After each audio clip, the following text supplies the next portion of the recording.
Lalo na yung mga mayors na pumapasok sa droga, yan ang dapat unahin patayin. Just to make of record na sinabi ng dating presidente na yung mga mayor na suspected na involved sa drugs dapat patayin. That is not an acceptable statement ng isang naging presidente tungkol sa mga naging kasama niyang nagtatrabaho sa gobyerno ng mga mayors. For everyone, whether mayor, whether maliit na drug suspect, kahit pa yung mga high-value targets, may due process.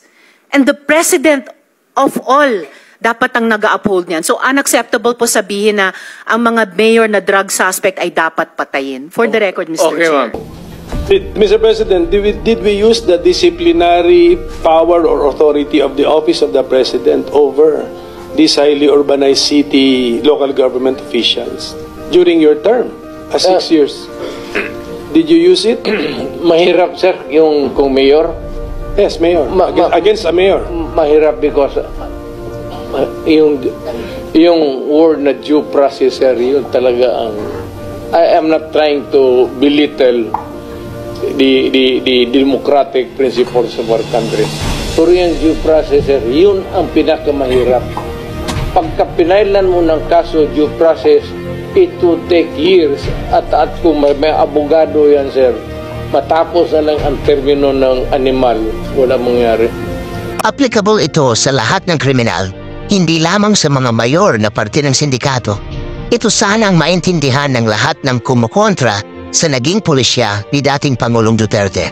Ang due process na ipinaglalaban ng mga kontra Duterte ay maganda naman talaga dahil ito ay naayon sa batas.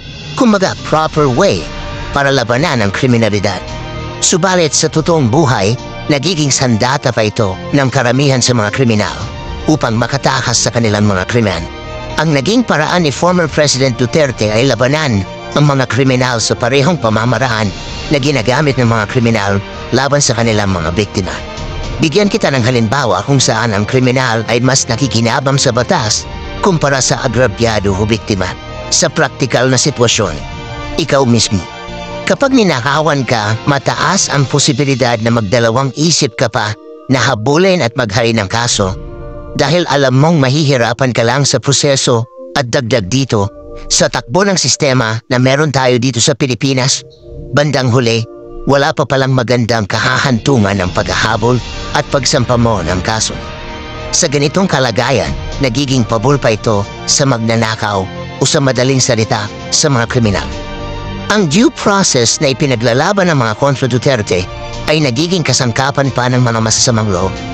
Karagdagan pa rito, handa si former President Duterte na masampahan siya ng kaso dahil batid niya na kung ang paniniwala natin na ang kanyang mga prinsipyo at pamamaraan ay taliwas sa umiiral na batas, walang dapat ipag-atubili.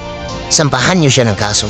Sana maintindihan ninyo na ang layunin ni former President Duterte ay para sa kapakanan ng mabuting nakararami.